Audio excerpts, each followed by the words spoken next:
Hello, welcome to another week 15 of 2025. It's currently Monday evening, and of course, when we get home from work, Frankie is just eager to get out. I have written a grocery list. We'll be going down to the grocery store soon. We just gotta wait for Daddy to get home and be taking him out. I'm gonna read some of my book while we wait for Salah to get home. So, for example, it's impossible to find someone. This looks so good. So I'm hoping the guy is very successful. This looks like we got it at the store, like. You're the best. Good evening. It is Tuesday evening. Today after work I went to my doctor and I spoke to her about how the fertility specialist went the other week, and also just everything. Started with I'm on metformin, obviously worked with me in the past. This cycle, however, is 65 days long, so there's something just not quite working and I'm starting to get a bit impatient. And then I asked, like, do you think letrozole could be the next point of action for me? And my doctor pretty much kind of said, let me look into letrozole because I've never prescribed it personally.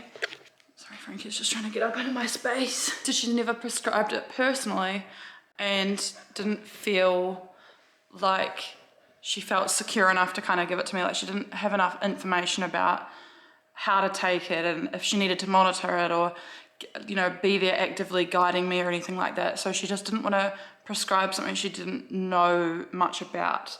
She at least made me feel validated. And you really, what else did she say? I've just sat down for the day, so he's very excited to cuddle.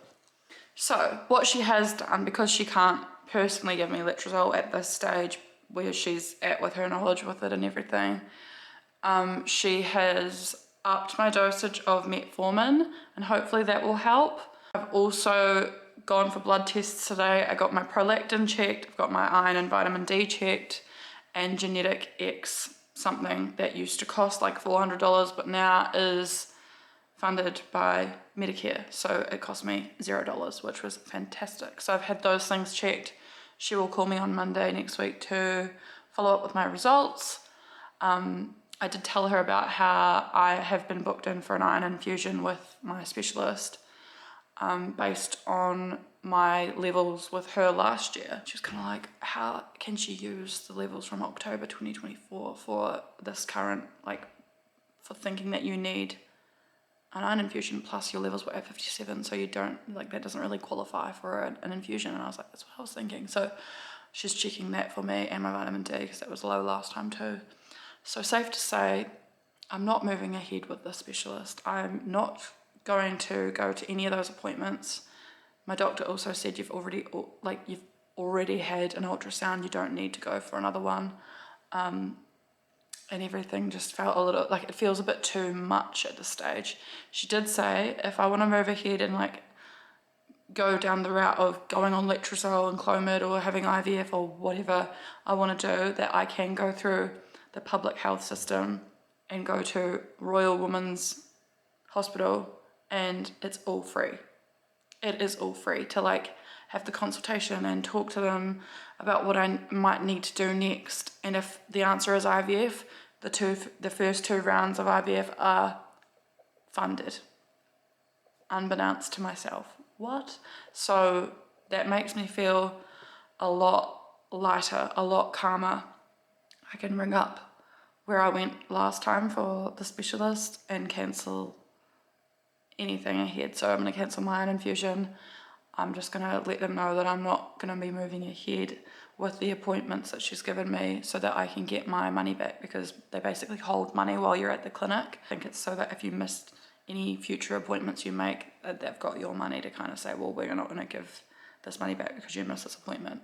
So I'm not going to be making any more appointments, so there's no appointment I can miss, so therefore my money is mine. Going through a private fertility specialist is just so expensive. I knew it was going to be expensive, but every tiny little thing, even certain bloods she wanted me to get done, the doctor was like, that one's going to cost you $450 just for that, getting that blood test. Let alone the tube cleaning and the ultrasounds, and then going back for follow-up appointments, which costs $400 as it is, if not more. So yeah, I feel a lot lighter that I can let that go now and go ahead with my doctor with the higher dose of metformin, waiting for my next cycle. I'm just like, there's just as much hope as for next cycle as there is for the cycle that I got pregnant on. And just hopefully this time it sticks. I talked about my basal body temperatures as well and said like, you know, it's just fluctuating, going up and down.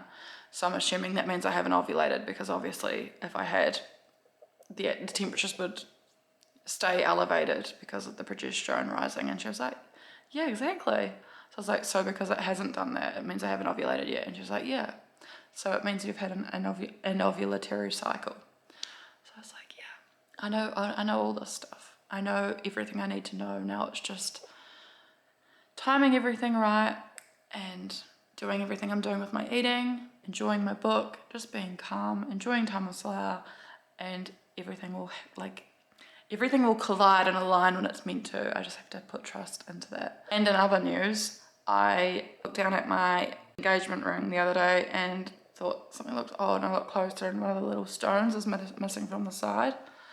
So I have taken that off for the time being, and I'm going to run it into Michael Hill on Thursday to see if they can like give me a quote to get it fixed. I don't want one of my diamonds missing. It's luckily one of the really small ones, so hopefully they can take it in, fix it, look over to make sure everything else is alright and give it a good clean, and I'll get it back. And I will not be wearing it to work from now on. I'll just be wearing my wedding band. I'm scared the big one's gonna fall out and then I'm gonna be fucked. Anyway, I'm just gonna have a very chill night. Slower's currently at the physio. We've had 2 very lovely meals the last couple of nights. I feel like tonight is gonna be a night of just like a very easy like toast dinner, you know. They say to eat like a king in the morning, like a prince at lunch, and like the poor at night. And I think like it makes sense for like your digestion and everything. So I'm not gonna be too hard on myself if at night time we just have a very simple meal. So I just want my Subway home, yay! This morning I have made myself a mango smoothie, and I have not put bananas in it because I find that bananas are very overpowering.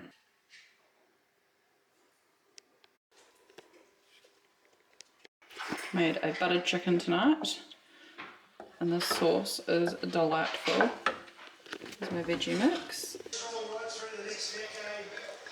We won in 2006. The other storyline of this was in 2006, the Roosters had I have mine ready to go and reheat when ready. So ours is coming close.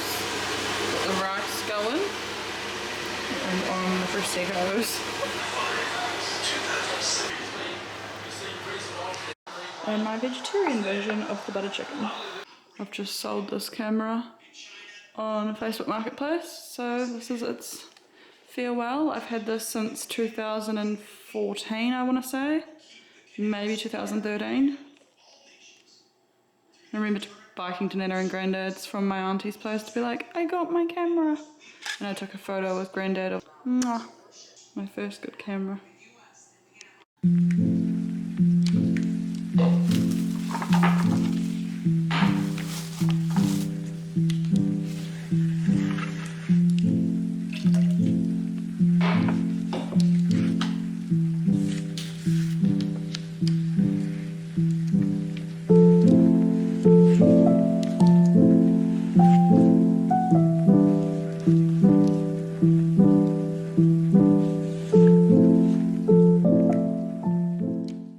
Time to have some midday leftovers from last night.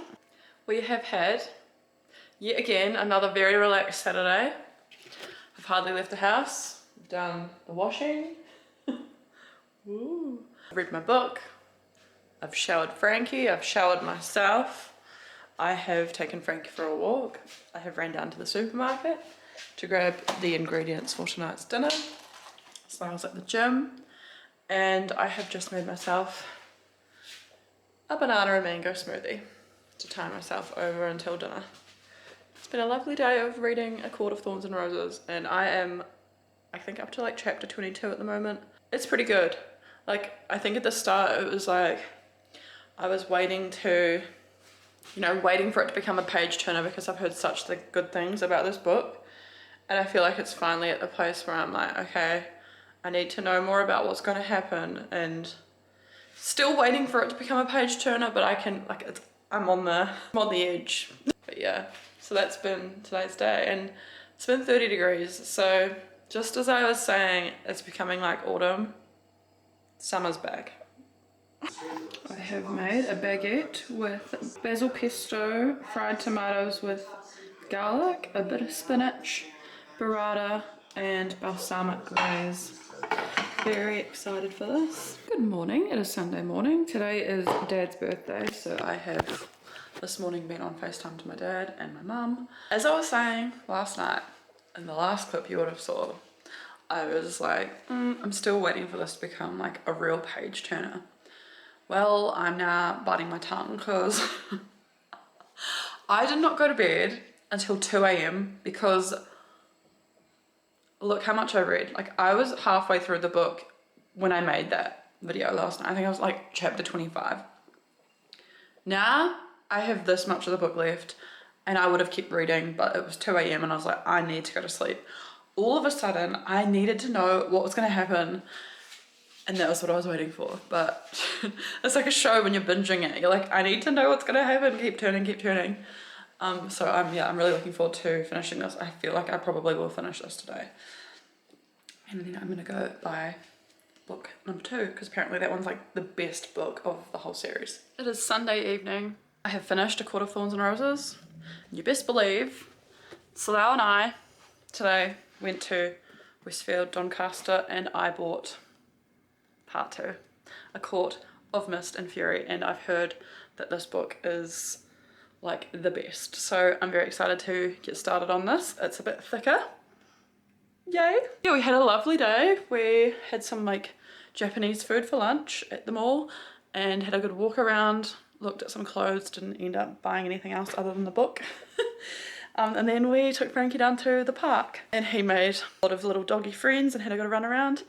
Now we're home and I thought I would just show you because on Thursday I went to Northland after work and grabbed some Lush bath bombs because I had a bunch of like empty Lush bottles to take back, which you then get like taken that amount off of your next purchase. So I bought a few bath bombs. I got the Comforter Mini Bubble Bar. I got Apple Crumble Bubble Rune and a Dragon's Egg, which is my absolute fave. So I'm about to take a bath and I'm going to choose one of these, maybe the Apple Crumble one, and maybe I'll read my book in the bath. I put my shorts on this afternoon before we left and I had a moment where I was like, oh my god, because hello, these usually just fit me perfectly and just like aren't tight, but you know, like there's usually not this much give.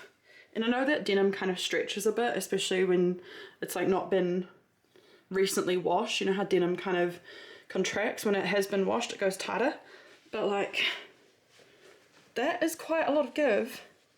So I think maybe changing my diet is really doing some good. And I'm not being funny, but I think I ovulated on the 3rd of April without knowing, obviously, because I'm tracking ovulation with basal body temperature. You don't know until after the fact. But if it's right, I should be around 9 DPO right now. So in a few days time, 5 days time-ish, I should be getting my period and or a positive test, but I doubt it because I was expecting my period. I was not expecting an ovulation. The fun part about having PCOS. Point being, I ovulated, which means that my body is responding very well to the change of my diet because I've cut out fizzy drinks. Do not eat like any sugary things. Like I used to just grab a cake, and if I'm like, oh, I feel like a cake, you know, you see it come up on TikTok, you're like, oh, I want to get a cake. I'd go buy a whole cake and we'd eat it, you know, and within 2 days we'd eat a whole cake between us. There's been none of that. And I'm so proud of myself and what I've been eating. I've been making sure that I've been getting my daily amounts of fiber, protein, iron, healthy fats, having my chia seeds every day, having a higher dose of metformin, and my body's ovulated and I lost weight, which is like never the goal with me was like, it was never to lose weight. It was obviously a healthy, happy bonus. And I just had a real oh my god moment today when I put my shorts on. So yeah, nothing like seeing the results within my body, within my energy levels, within ovulating, putting clothes on and seeing that I've shrunk to keep you going. Candle on, and nice icy water. My book to read, with coffee reporters, the apple crumble, bath bomb.